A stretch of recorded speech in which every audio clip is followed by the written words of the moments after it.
A paz do Senhor Jesus, chegamos hoje à lição de número 5, com o tema que é uma afirmação. Jesus é Deus. Nós temos alguns pensamentos heréticos que Jesus não é Deus, é um Deus criado, é um Deus de segunda categoria. Mas a nossa temática hoje é uma afirmação. Jesus é Deus. Nós temos irmãos que já estão alicerçados, já conhecem bem a palavra de Deus de forma textual, analisando os atributos de Cristo, as suas obras, mas também temos irmãos que têm dúvidas, pois é um assunto teológico, mas também é através desse assunto que vemos a prática no dia a dia, e isso importa muito a nossa comunhão com Jesus e a nossa salvação que vem através da morte de Cristo. Se você está nos assistindo e ainda não se inscreveu no canal, eu sou o pastor Edivan Campos e aqui tecemos um comentário sobre as lições bíblicas CPAD. Se considere inscrever-se no canal para receber os nossos vídeos de ensino. Toda vez que gravarmos um vídeo, vai ter uma notificação que vai te avisar para receber nossos vídeos de ensino. A lição de número 5 tem o seu texto áureo. No princípio era o Verbo, e o Verbo estava com Deus, e o Verbo era Deus. Eu tenho que entender que Deus não muda, Deus é Deus. Se Deus mudar, ele não é Deus, porque Deus ele é imutável. E quando lemos aqui no princípio, está falando antes da criação do mundo, antes do Bará, da criação do mundo que vemos em Gênesis 1. Se você possuir uma Bíblia cronológica, lá no verso 1 de João é onde começa essa Bíblia cronológica.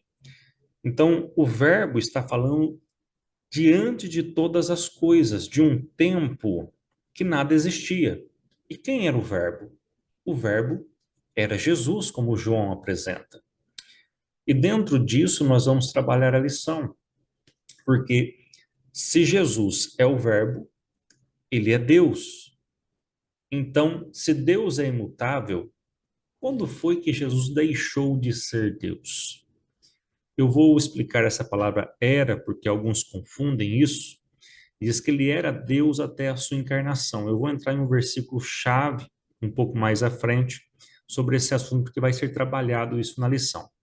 A verdade prática diz assim: a divindade de Jesus está muito clara e direta na Bíblia, além de ser revelada no seu ministério terreno, na manifestação dos seus atributos e obras divinas. Então, nós vamos ter a forma textual, nós vamos observar os seus atributos, o seu ministério terreno, as suas obras divinas. Então, dentro desse assunto, nós vamos observar se Jesus ele é realmente Deus dentro da divindade. A divindade, estudamos na lição passada, é um único Deus em três pessoas, pessoa do Pai, do Filho e do Espírito Santo. A leitura bíblica está em classe, João, capítulo 1, do verso 1 ao 4 e do verso 9 ao 14. Eu quero só fazer um pequeno comentário aqui, já falei na lição de número 3, sobre o verso 14. E o Verbo se fez carne e habitou entre nós. A palavra habitou é tabernaculou. É como a glória da arca estivesse ali no tabernáculo, no Santo dos Santos. A presença de Deus estava ali. Então, o corpo é um tabernáculo. Ele veio habitar em um corpo humano e não deixou de ser o Verbo. Isso eu vou te mostrar biblicamente. A palavra-chave é Emanuel. Quando lemos a palavra-chave Emanuel, está baseada em Isaías, capítulo 7 e o verso 14, onde Isaías ele faz um anúncio, e esse anúncio ele é messiânico. Mais ou menos 735 antes de Cristo. E nós vemos aqui que esta palavra Emanuel significa Deus conosco. Então, é muito interessante esse Isaías 7,14, esse versículo, porque nós vamos ver dois lados. Vamos ver o lado humano e também nós vamos enxergar o lado divino. Você pode abrir a sua Bíblia em Isaías, capítulo 7, e o verso de número 14, que diz assim: Portanto, o mesmo Senhor vos dará um sinal. Eis que uma virgem conceberá e dará à luz um filho, e será o seu nome Emanuel. Nós estamos vendo duas naturezas aqui, uma humana, e a virgem conceberá e dará à luz a um filho. Está falando de uma mulher, de Maria, que daria à luz a um filho humano. E depois nós temos o divino, e será o seu nome Emanuel, que significa Deus conosco. Quais são os objetivos da lição? Primeiro, demonstrar na Bíblia a natureza divina de Jesus. Ponto 2, explicar a heresia do arianismo. Também compreender quais são as seitas que são adeptos, né, fazem parte do arianismo. Capítulo 3, ponto 3, apresentar as implicações do arianismo na atualidade. Temos então a nossa introdução que diz assim: o apóstolo João, como judeu monoteísta, instruído na sinagoga, não está apresentando um novo Deus, mas colocando o verbo dentro da divindade dos teus antepassados. O apóstolo não admitia, em hipótese alguma, outra divindade, senão só e somente só o Deus de Javé de Israel. Aqui nós temos citação de Marcos, capítulo 12, 28 e 30. E eu dei alguns exemplos na aula passada. Então, imagina que João, o apóstolo de Cristo, ele vai trazer uma outra divindade? Não. Ele está falando de Deus. Antes era o verbo. Ele está colocando agora um entendimento sobre a divindade. E ele vai dizer que Jesus ele faz parte da divindade. Por isso, no prólogo do seu evangelho, ele descreve o verbo com atributos da deidade, aqueles que mais se destacam no seu relato do começo ao fim. Então, só para vocês entenderem, nós somos monoteístas, cremos em um único Deus. Lá em Deuteronômio 6, Jesus, quando é perguntado, ele cita isso novamente, nós vamos ver a palavra errade, único, que é muitos em um só lugar. E citamos aqui alguns exemplos de um homem e uma mulher que se tornam uma só carne. Gênesis 1:5. Havia a manhã e a tarde no primeiro errade dia. Vemos as peças dos tabernáculos em Êxodo 26. Em Números 13, fala de um cacho de uva, errade. Números 13, havia um cacho de uvas. Era um único cacho com várias uvas. Não era a palavra iahid. Então, João não está fazendo um marabalismo aqui para falar de outra divindade.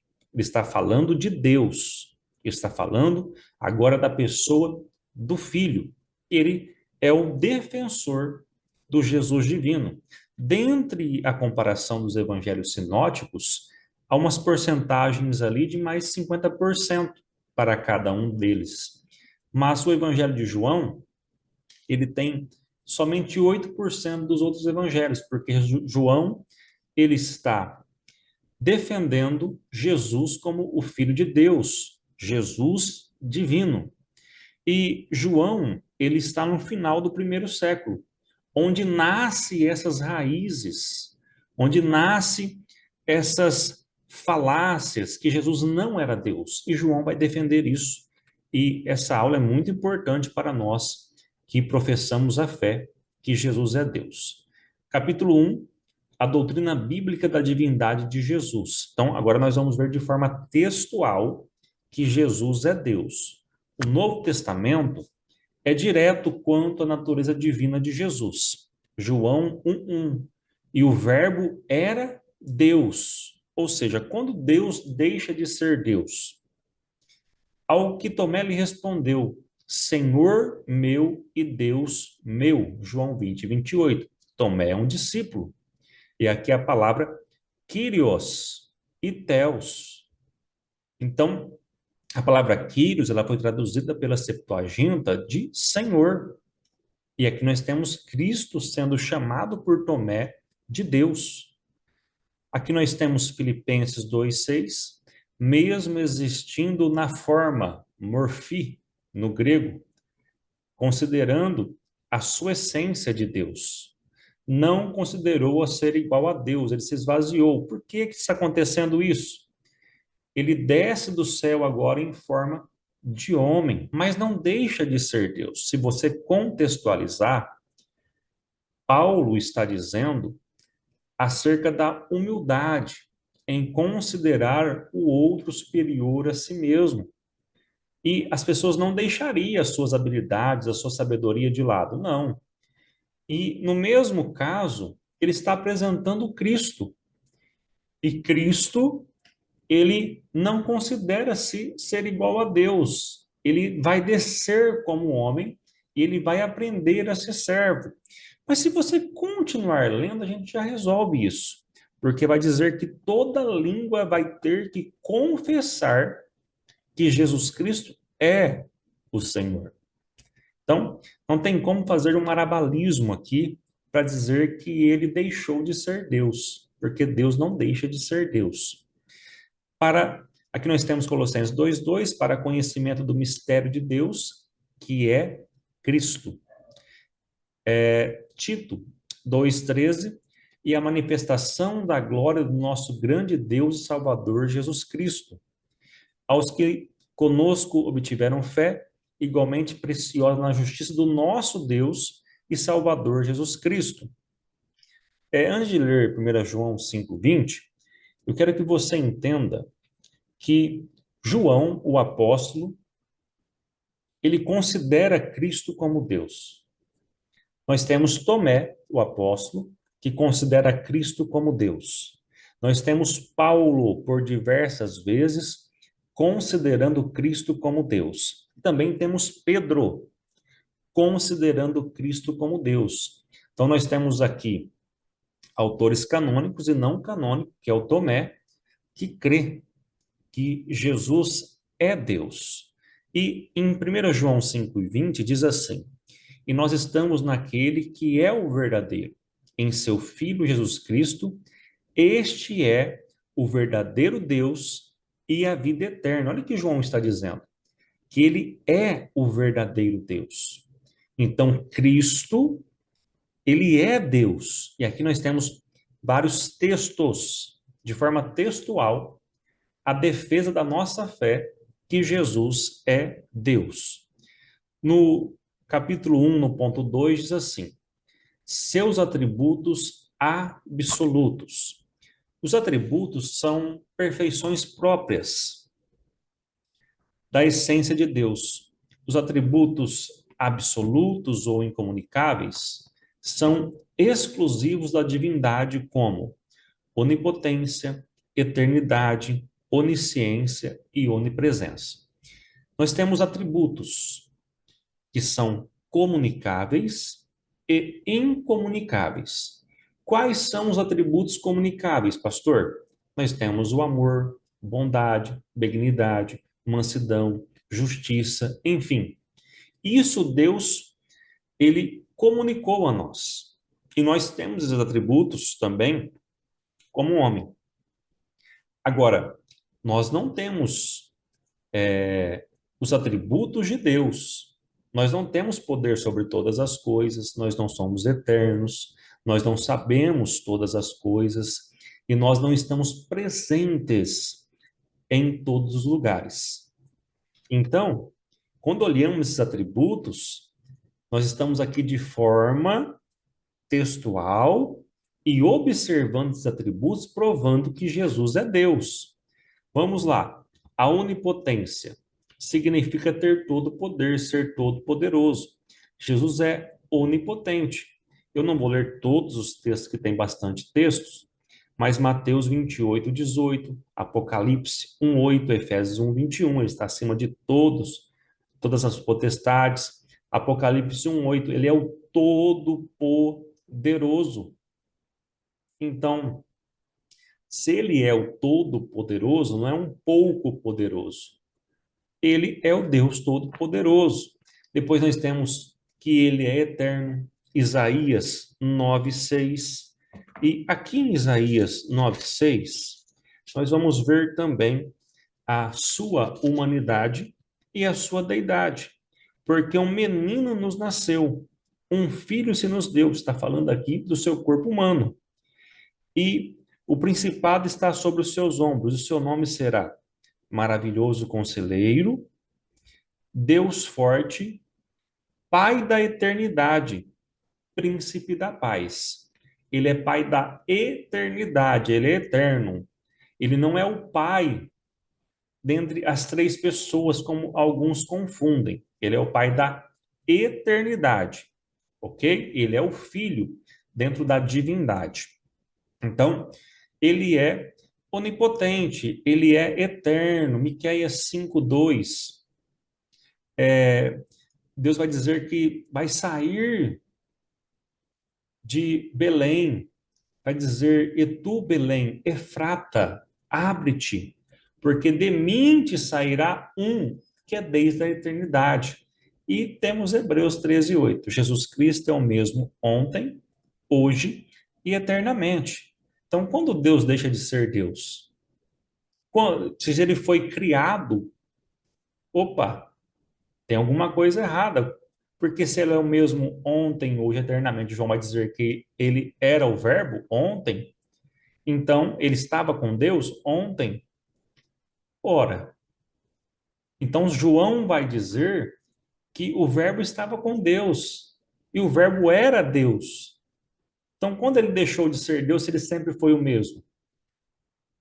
Então, nós vemos aqui a sua onipotência. Depois nós vamos ter onipresença.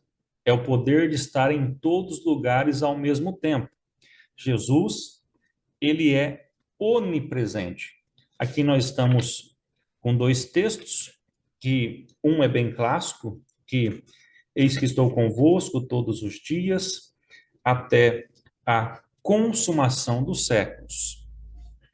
Também, onde tiver dois ou três reunidos, eu estarei. Como que ele vai estar conosco todos os dias, até a consumação do século, se ele não fosse onipresente?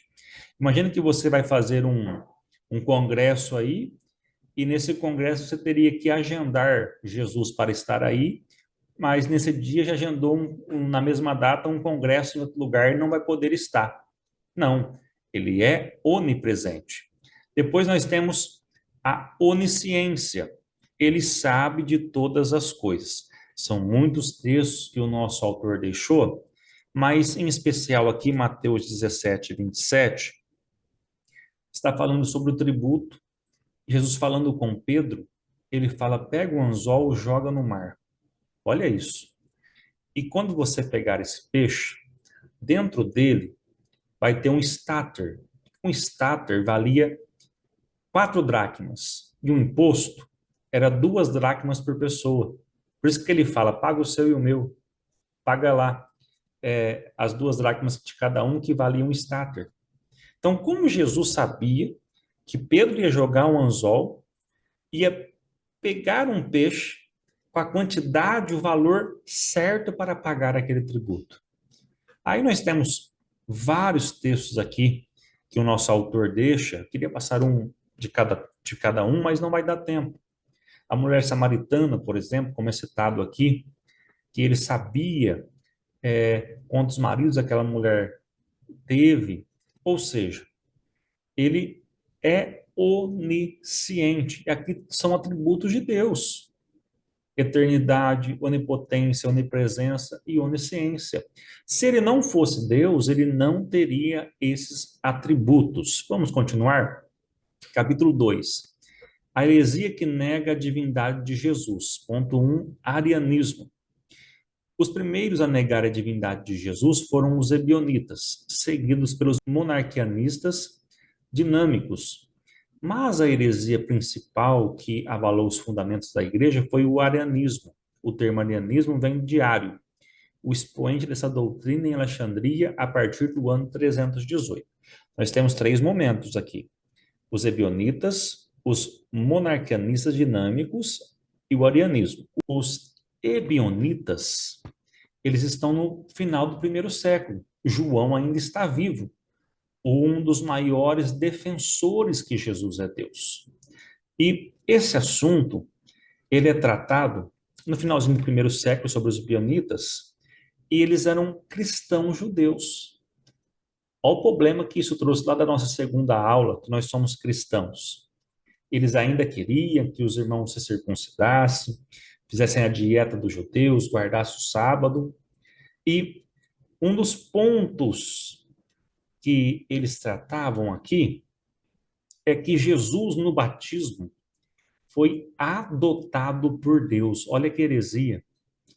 Porque se Jesus foi adotado por Deus, ele não é Deus.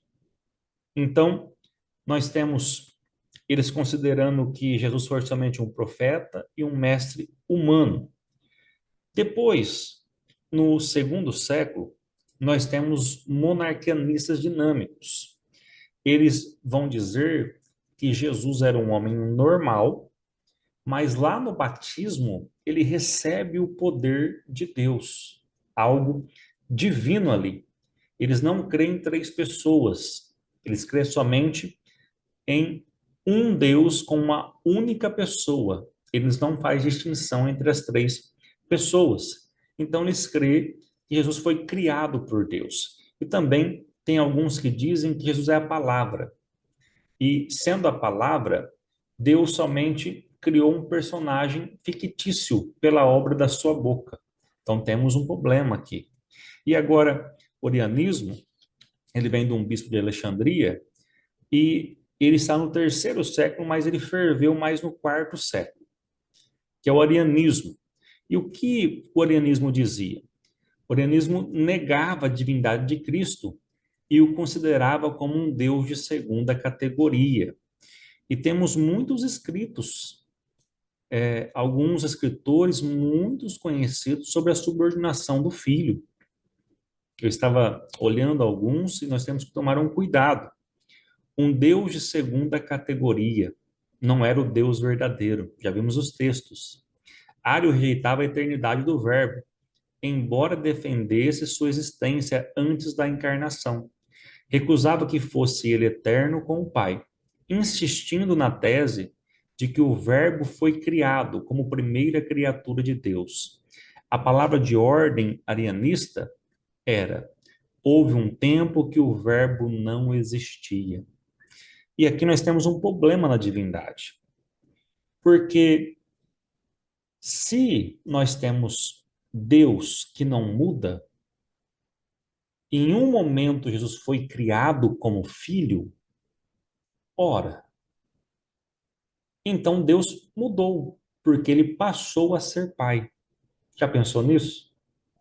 Olha as dificuldades que as heresias têm em manter a sua tese. Capítulo 2.2, suas explicações. Ário e seus seguidores pensavam as escrituras aqui e acolá em busca de algumas passagens bíblicas para dar sustentação às suas crenças. Segue alguma delas as mais emblemáticas. Se você ver um debate de um unicista, ele vai falando vários versículos, citando vários versículos, mas é interessante aqui, porque o nosso autor coloca alguns principais. O Senhor me criou no princípio dos seus caminhos. Eles estão falando sobre Jesus aqui. E aqui nós estamos vendo a personificação da sabedoria. E, entretanto, nós já vamos ver daqui a pouquinho uma palavra que muda todo o contexto que eles estão dizendo. O qual é a imagem do Deus invisível, primogênito de toda a criação, Colossenses 1,15. Houve um tempo que o Filho não existia. Vai dizer que Jesus foi o primeiro a ser criado. Outra passagem favorita era: a vida eterna é esta, que conheça-te só por único Deus verdadeiro, Jesus Cristo, a quem enviaste. Com isso ignoravam todo o pensamento bíblico que defende a eternidade e a deidade de Cristo.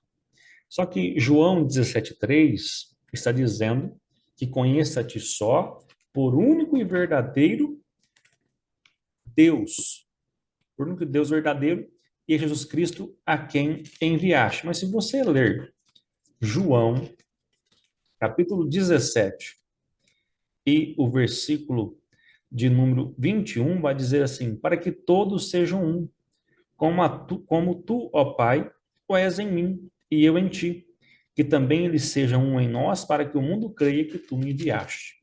Então, a própria explicação de Jesus já não vai deixar a desejar. Então, temos aqui as explicações e como combatê-las. Capítulo 2,3. Como solucionar a controvérsia?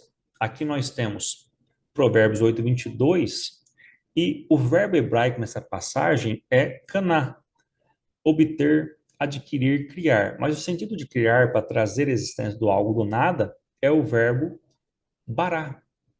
Então, lá em Gênesis, nós vamos ter bará, Elohim. Então, criou Deus. Ou seja, não é esta palavra bará aqui, mas é no sentido de obter, porque nós temos a personificação da sabedoria. E vamos pensar aqui, será que Deus criou a sabedoria e um tempo ele não foi sábio? Criou naquele momento? Não faz sentido. Então, esta palavra aqui é obter, adquirir. Depois nós temos Colossenses 1,15, que diz que Jesus é o primogênito de toda a criação e não o primogênito de Deus. Aqui nós temos a palavra protótokos, protos. Então, vem de primeiro, primogênito da criação e não de Deus. Não que Jesus foi criado primeiro por Deus, mas aqui é da criação. E isso está dizendo sobre a importância, sobre a primazia, a preeminência. Então é diferente de ser criado. Ou seja, Jesus encarnado tem a primazia na criação. É a imagem do Deus invisível porque é Deus. Então, conhecer a Deus é o mesmo que conhecer a Cristo, em virtude da unidade de natureza do Pai e do Filho. Quando Deus quer se manifestar ao homem, Deus não poderia usar outra coisa a não ser a humanidade para entendermos o que Deus quer. Se Deus manifestasse como Deus para nós, como entenderíamos? Porque a gente não entende Deus. Alguns lapsos, por exemplo, lá no Monte Sinai, o povo quase morreu. Algumas vezes que Deus deu somente um lapso, o povo quase morre.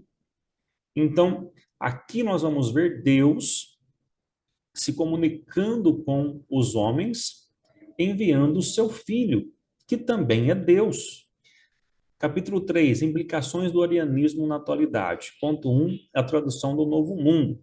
É a tradução dos Testemunhos de Jeová, para quem não conhece. Exemplo do arianismo, há um movimento religioso que usa a Bíblia fora do contexto, por meio de uma versão exclusiva das Escrituras, denominada de tradução do Novo Mundo. Trata-se de uma versão tendenciosa. Veja alguns exemplos de suas falsificações. Está falando aqui de Charles Russell, que entendemos que ele traduz do inglês para o inglês, e muda algumas coisas, estão mudando algumas coisas com o tempo em algumas versões novas. E aqui nós vamos ver João 1, que a palavra era um Deus, Deus minúsculo aí, você vai ver com a letra minúscula. Então, o contexto correto, a palavra era Deus, letra maiúscula, e o verbo era Deus. Eu não vou entrar, porque eles fazem uma defesa e querem usar aí os 5 casos do grego, que é nominativo, genitivo, dativo, acusativo e vocativo. Não vou entrar nisso, porque eu sei que o grego é um pouco complicado para nós. Sei que tem eruditos aí que nos acompanham no grego, eu sou um estudante do grego, mas se João 1, nós estamos falando da palavra, e aqui é um versículo chave. Guarda esse versículo. Nós temos João dizendo que ele era a palavra, ou o Logos. Então, alguns vão dizer que essa expressão era Deus, é que ele deixa de ser Deus. Mas vamos ler 1 João, e vamos ver o mesmo termo, palavra, ok? Logos, letra maiúscula. Primeira Epístola de João, capítulo 1. Olha que João vai dizer desse Logos que era Deus, aí que alguns dizem que era, deixou de ser Deus. O que era desde o princípio, mesma coisa de João 1. O que vimos com os nossos olhos, opa, João viu. E o que temos contemplado, e as nossas mãos tocaram, o que, João? A palavra da vida. Porque a vida foi manifestada e nós a vimos e testificamos dela. E vos anunciamos a vida eterna que estava com o Pai e nos foi manifestado. João vai repetir: o que vimos e ouvimos, isso vos anunciamos, para que também tenhais comunhão conosco, e a nossa comunhão é com o Pai e com o seu Filho Jesus Cristo. Opa!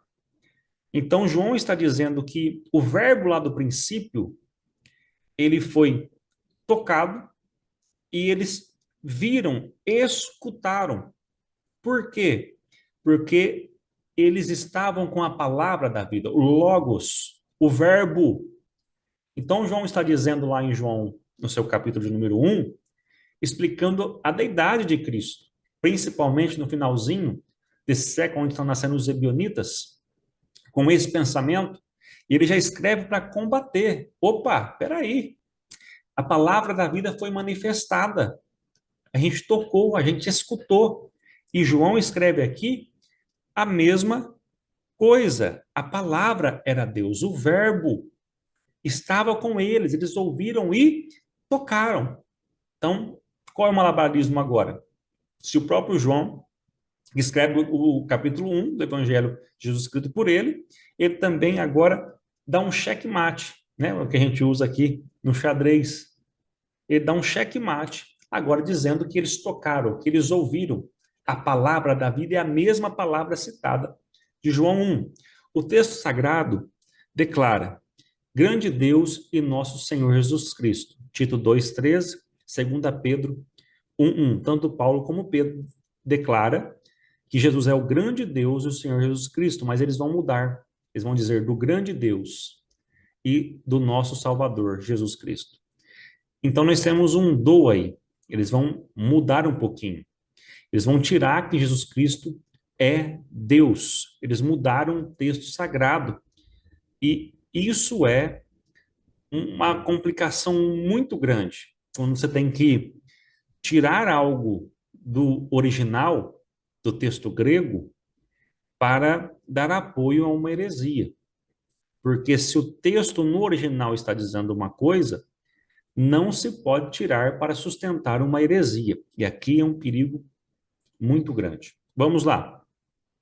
Capítulo 3.2, os movimentos orientais.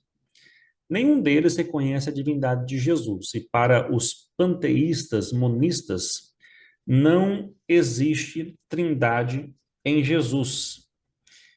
Então, nós temos aqui um fundamento deles que há um Deus. Esse Deus é o Supremo. Esse Deus, ele é um Deus sábio. E a maioria desses movimentos orientais, eles vão apresentar algo em comum, que é chegar como esse Deus, que é chegar aonde esse Deus está. Aqui ele citou o movimento Hare Krishna, que nega a divindade de Jesus. Nem acredita que ele seja um salvador, porque ele vê o Senhor, eles vê o Senhor Jesus como um mero guia espiritual. É uma das inúmeras encarnações de Krishna. Esse movimento aí teve seu início em 1966, é baseado no hinduísmo, para vocês entenderem, mas eles consideram Cristo como Buda, considera Cristo como Maomé. Então, eles vêem somente mais alguém que está evoluído nessa corrida pela evolução. E aqui há alguns perigos, porque eles creem na reencarnação. Ou seja, se você morre agora, você vai vir como outra pessoa. Ou seja, se você está passando por dificuldades nessa vida, porque você foi muito ruim na vida passada. E tem até alguns aí que dizem, olha, eu vou ver o seu passado, olha, no passado você era uma mulher assim, assim, teve muito dinheiro, mas foi má. Por isso hoje você nasceu numa família mais humilde, numa família pobre. Então, é complicado. E dentro dessas religiões, desses movimentos orientais, alguns dizem que se reencarna em animais. Então, se passar uma barata no chão, não mata não, que pode ter sido um parente seu no passado. Nós não temos base bíblica para isso. Eu não estou falando aqui em um tom para desrespeitar ninguém, mas eu fico com a Bíblia, que acredito que também você gosta da Bíblia e crê assim. Então, há vários movimentos que eles estão dizendo que a pessoa vai progredindo. Aqui nós temos o yoga, aqui nós temos os cânticos dentro do Hare Krishna, e esses movimentos estão em todos os lugares. E eles creem que Krishna é um Deus superior e a pessoa vai chegando até ele. Tem algumas coisas que eles fazem lá a respeito ao sexo, à comida, a doações de alimento. Então, realmente, não tem contexto bíblico. Capítulo 3, outros grupos. Aqui nós temos a citação do Alcorão. E dentro do Alcorão, eu quero que você dê atenção a isso, nós temos a descendência de Ismael, o povo que luta contra Isaac, que é Israel. Então, eles não crêem que Jesus é o Filho de Deus, nem que ele é Salvador e nem que ele morreu na cruz, ok? Então, realmente esses grupos, eles negam que Jesus, ele é Deus, e eles não conhecem. Já vi alguns debates já, e eles tiram sarro. Eles tiram sarro. Como é que Deus morre na cruz? Mas nós sabemos que ali morreu o Jesus humano. Nós vamos trabalhar isso mais para frente. As religiões reencarnacionistas recusam a deidade absoluta de Jesus, a sua ressurreição dentre os mortos e não reconhecem a sua singularidade. O Jesus deles não passa de mais um médium ou um dos grandes mestres e filósofos. Então, isso para nós não faz sentido. No entanto, a Bíblia nos mostra que Jesus é muito mais. É o Deus em forma humana. Cremos que Jesus é Deus. A conclusão diz assim: diante do exposto, a conclusão bíblica é que somente Deus pode salvar. Somente Ele é o Salvador. Se o Senhor Jesus não é Deus, logo não pode ser Salvador. Então, negar a divindade de Jesus é negar a salvação. Então, se Deus mudou e passou a ser Pai há algum tempo quando Jesus foi criado, ele deixa de ser Deus, porque Deus é imutável. Então, cremos que Jesus sempre coexistiu dentro da divindade. Os nossos slides estão disponíveis dentro da comunidade de professores EBD, além de um reforço para a aula que eu pego aqui e coloco todos os meus detalhes aqui que eu estudo para gravar essa aula. Ali você pode perguntar, você pode me chamar também direto no WhatsApp. Aqui embaixo tem um link, você pode entrar na comunidade de professores EBD. Que Deus abençoe a sua vida.